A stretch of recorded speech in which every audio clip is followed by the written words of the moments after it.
स्वतंत्रता दिवस के पावन मौके पर आयोजित इस क्विज कंपटीशन में मैं शशिकांत कुमार आप सभी का हार्दिक स्वागत करता हूं। देशभक्ति और राष्ट्राभिमान की बातें होनी चाहिए। तो मैं आप बच्चों से जानना चाहूंगा कि देशभक्ति के बारे में आप सब क्या जानते हैं? इन्हीं को पता है देशभक्ति के बारे में? हमें आजादी से पहले भी देखने को मिली और आजादी के बाद भी अभी हम देख रहे हैं। अगर आजादी से पहले की बात करें तो जितने भी महापुरुष हुए, या भगत सिंह का नाम ले, सुभाष चंद्र बोस का नाम ले, पंडित जवाहरलाल नेहरू, महात्मा गांधी, जितने भी महापुरुष हुए, सभी का योगदान रहा कि हम अपने देश को आजाद करें। अभी हम देशभक्ति किसके अंदर देखते हैं? अपने सैनिकों के अंदर देखते हैं। तो वो सरहद पे या तो 50 डिग्री तापमान गर्मी वाला क्षेत्र हो या बहुत ही ठंडा क्षेत्र हो, लेकिन सीना तान कर खड़े रहते हैं कि हमें अपना देश का हिफाजत करना है, अपने सरहदों की रक्षा करना है।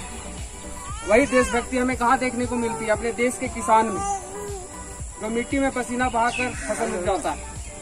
शिक्षक में देखने को मिलती है जो जीतोड़ मेहनत करता है कि एक दिन बच्चा आगे चलकर डॉक्टर बनेगा, इंजीनियर बनेगा, सैनिक बनेगा। डॉक्टर में देखने को मिलती है कि कोई बच्चा ऐसे ही न मर जाए, उसके अच्छा स्वास्थ्य सुविधा मुहैया उपलब्ध हो। तो इस तरह से देशभक्ति हम कई जगहों पर देख सकते हैं। छात्रों के अंदर भी देशभक्ति होती है कि वो नित्य दिन अपना कार्य करते हैं, पढ़ाई मन लगा कर करते हैं। तो देशभक्ति तो हम देख, अब यही देशभक्ति से राष्ट्र का निर्माण होता है। और जिस देश के अंदर देशभक्ति नहीं होती उसकी क्या दुर्दशा हो सकती है आप ऐसे समझ सकते हैं कि अगर कोई मछली को पानी से निकाल कर बाहर रख दिया जाए, कितना देर जीवित रहेगा? तड़पने लगता है कि नहीं पानी के बिना। उसी तरह देशभक्ति हमारे अंदर होनी चाहिए, तभी हम राष्ट्र का निर्माण कर सकते हैं, अपने देश का विकास कर सकते हैं। इस 15 अगस्त के मौके पर हमें अपने अंदर जो भी देशभक्ति है उसे जागृत करके रखना है कि कल को जाकर हम डॉक्टर बने, इंजीनियर बने या कोई अच्छा कृषि के क्षेत्र में कार्य करें, ताकि अपने देश का विकास हो सके, लोगों का विकास हो सके। और आज इसी पावन मौके पर मैं आप सभी अतिथियों के जानकारी के लिए बता दूं कि मैं पिछले 3 महीने से अपने घर पर हूँ। तो जब हजारीबाग में रहा तो बहुत से क्षेत्रों में, बहुत से गांवों में गया, वहाँ पर हम फ्री में शिक्षा देने का कार्य किए हैं अपने कॉलेज स्तर से कई गाँव। तो इस बार सोचा कि जब अपने गांव में है तो यहाँ के बच्चों के लिए कुछ किया जाए। यही जो 6 बच्चे हमारे बीच मौजूद हैं, इन्होंने हमसे जो कुछ भी सीखा अभी तक, आज उसी का इम्तिहान इन लोगों से लिया जाएगा कि किसे कितना याद हुआ।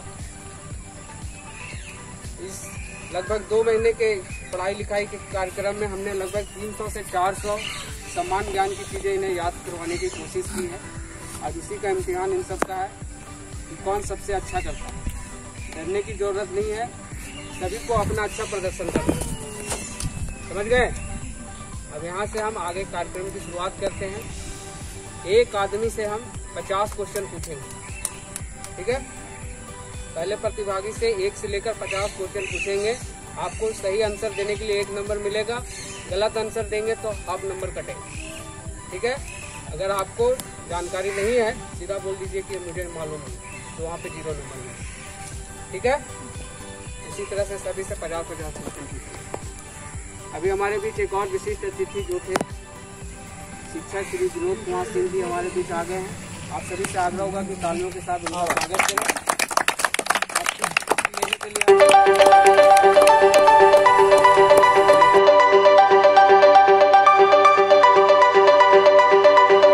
नाम छाया कुमारी है। मेरे पिताजी का नाम श्री सत्येंद्र कुमार सिंह है। मेरे माताजी का नाम श्रीमती आशा देवी है।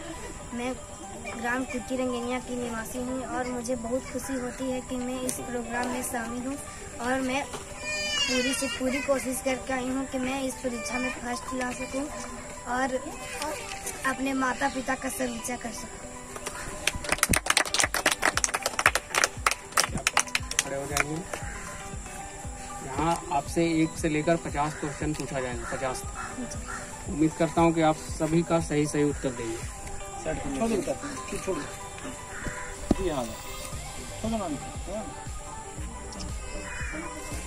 भारत किस महादेश में स्थित है? एशिया महादेश। मणिपुर की राजधानी कहाँ है? मणिपुर की राजधानी इम्फाल। मिजोरम, उड़ीसा, बालेश्वर, राजस्थान, जयपुर, हिमाचल प्रदेश, शिमला, झारखंड कहाँ है? भारत की राजधानी? भारत का पहला डॉक्टर राजेंद्र प्रसाद। भारत के पड़ोसी देश चीन, पाकिस्तान, नेपाल, भूटान, बिहार, पश्चिम बंगाल,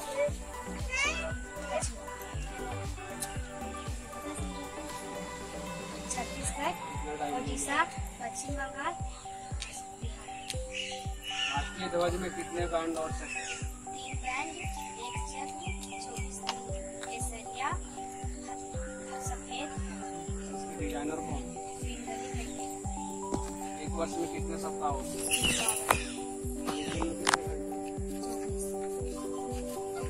स्वतंत्र भारत की प्रथम महिला राष्ट्रपति? श्रीमती प्रतिभा देशमुख। भारत के राष्ट्रपिता? कनाडा का राष्ट्रीय खेल क्या है? जापान का? सांपों का देश किसे कहते हैं? विश्व में सबसे लंबी नहर कौन है? सबसे लंबी नहर क्वेश्चन सुनाई नहीं दे रहा है, गलत है। गंगा नदी। भांगड़ा किस राज्य का नृत्य? पंजाब। भारत में सबसे ऊंचा मीनार कौन है? Last question.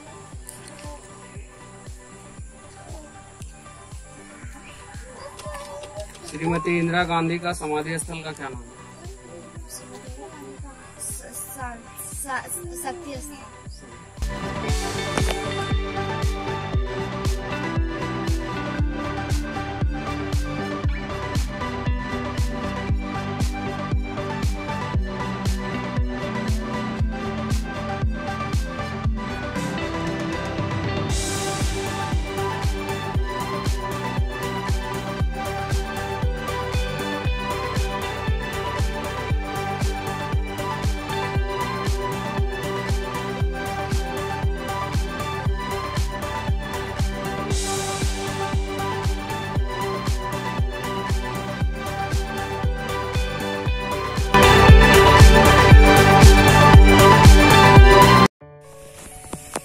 सबसे पहले तो बहुत बहुत धन्यवाद शशि का और बाकी लोगों का भी, जिन्होंने इस कार्यक्रम को ऑर्गेनाइज किया। दुनिया में 3 तरह के लोग होते हैं और उसमें जो सबसे उच्च कोटि के लोग वो होते हैं जो नई सोच रखते हैं। तो इस तरह का ऑर्गेनाइजेशन एक नई सोच की दिशा दिखाता है। और मैं शशि की बातें को थोड़ा सा आगे बढ़ाना चाहता हूँ। जैसा उसने अपने बातों में कहा था कि देशभक्ति कहाँ होती है। देशभक्ति आज़ादी के पहले भी थी, आज़ादी के बाद भी है और अभी भी। सैनिक का हमारे लिए हमारे मन में बड़ी सजा होता है और बड़ी इज्जत होती है। और कदाचित हमारे भी मन में आता है कि काश हम भी सेना में होते तो देशभक्ति दिखाने का मौका मिलता। हम भी चाहते हैं कि देशभक्ति, पर कैसे, कहाँ, हमें मौका नहीं मिलता। ये सोच के हम अपने आप में निराश हो जाते हैं कि अब हम क्या कर सकते हैं, हमारे पास तो कुछ नहीं। पर ये सोच कर आइए बैठिए, हम हर उस जगह पे अपनी देशभक्ति दिखा सकते हैं, अपने देश की सेवा कर सकते हैं जिस क्षेत्र में हम काम करते हैं। चाहे वो किसान का काम हो, वो स्टूडेंट का काम हो, वो टीचर का काम हो, वो व्यापारी का काम हो, डॉक्टर हो, इंजीनियर हो। अगर अपनी काम के प्रति वो निष्ठावान हो, ईमानदार हो, तो वही सबसे बड़ी देशभक्ति है। जरूरी नहीं है कि हम देश के बॉर्डर पे खड़े हों, बंदूक हमारे हाथ में हो, अपने दुश्मन देश के साथ मुकाबला कर रहे हो, तभी देशभक्ति। अपने काम के प्रति ईमानदार रहना, बिना फल की चिंता किए। गीता में भी लिखा है, जमन्य देवाधिकार के नाम पे बिना फल की चिंता किए अपने अपने कामों के प्रति ईमानदार हैं, तो सबसे बड़ी देशभक्ति है।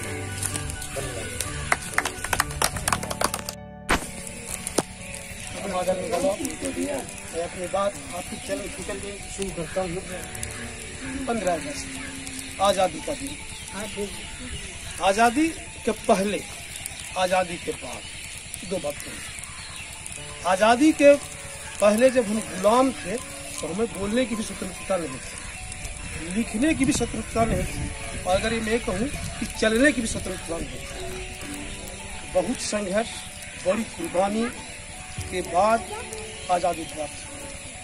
आज़ादी मिलने के बाद बोलने की आज़ादी, चलने की आज़ादी, लिखने की आज़ादी हमें मिली और हम स्वतंत्र रूप से अपना काम करते हैं। एक बहुत महान आदमी बोले हैं कि मुझे जो काम दिया गया है, परमात्मा जब ऊपर से देखता होगा, यार मुझे अगर झाड़ू लगाने का काम दिया गया है तो परमात्मा ऊपर से देखे तो कहे कि झाड़ू तो लगाने वाले बहुत हैं, लेकिन ये लड़का जो झाड़ू लगा रहा है इसके जैसा नहीं है। बच्चों, आप जो काम कर रहे हैं या हमारी माताएं बहनें हैं जो काम कर रही है, मेरे भाई बंधु जो काम कर रहे हैं, जिस क्षेत्र में काम कर रहे हैं, जब परमात्मा ऊपर से देखे तो उनको ये लगे कि ये काम करने वाले तो बहुत लोग हैं, लेकिन उसमें पहला स्थान इसका है। हमको इस तरह से जीवन में प्रयास करना है। मैं एक बार पुनः आशीर्वाद शशि को देता हूँ, इसकी सोच को देता हूँ, इसके मेहनत को देता हूँ, और मैं ये कहता हूँ, मेरा यह आग्रह होगा कि अगले बार जब 15 अगस्त में लोग जुटे तो बड़ा ऑर्गेनाइज करें, झंडी जो है वो मैं करूँगा। और ये दूसरी बात, महिला जो हमारे गांव में, जो मेरी बहू है, बेटी है, मेरी दादी भी है अभी जी, मैं भाग्यशाली हूँ कि मेरी दादी भी है, इनके बीच में भी एक कंपटीशन की भावना हो। मेरी बेटियां हैं, इस तरह से 2-3 टीम बनाया जाए और एक दिन हम लोग उसको एक प्लेटफॉर्म बना कर, एक स्टेज बना करके और उनको भी मौका दिया जाए। बहुत सारी बातें हमारे अंदर में होती है, खूबियां होती है, अच्छाइयां होती है, लेकिन उसको हमको व्यक्त करने के लिए प्लेटफॉर्म नहीं मिलता है। इसलिए अगले 15 अगस्त में जब हम लोग मिले तो एक बड़ा प्लेटफॉर्म पे मिले, सबको 1 साल के लिए मौका मिले, वो क्या अपनी खूबी दिखा सकती है।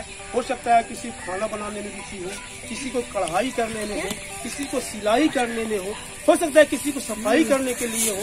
और एक बात मैं और बोलूँगा कि इसमें जब करोगे तो हर एक घर के लिए एक सफाई, सुंदरता, स्वच्छता, रख रखाव, इसका एक प्राइज रखना। वो प्राइज किसके अंदर में जाएगा, वो कौन घर की गृहिणी ले पाएगी। तो इस तरह का एक ऑर्गेनाइज करना, फंडिंग की समस्या मत करना, जो भी फंडिंग होगा उसको मैं करूँगा। इसी शब्द के साथ मैं अपनी मांग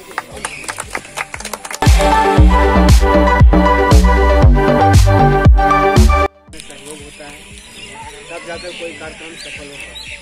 इसलिए मैं विनोद सर से आग्रह करूँगा, वो धन्यवाद ज्ञापन के लिए मन